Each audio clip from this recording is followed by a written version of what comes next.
Maya pabili po kaya kayo. So ayan, magluto tamo hapunan tamo. Magluto tamo. Truchas. Ebon. Tsaka tamo itong tuyo.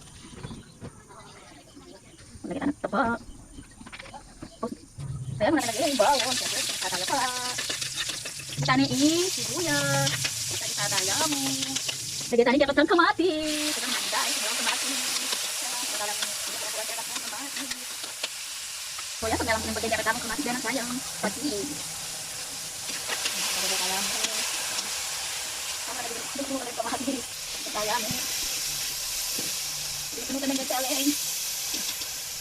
So, ganyan, kung mga bukas ng kanin.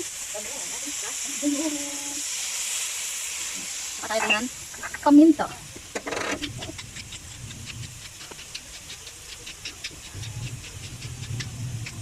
So, yan. Lagi tayo yung katamong ebon. Ngayon may kanya gustoy.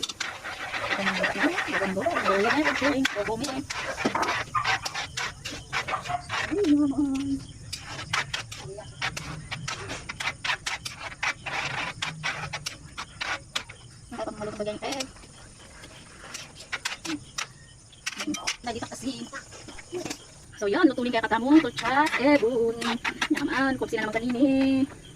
So yan, naman dito tamong tuyo. Patay nyo na yung tulcha sa tamo.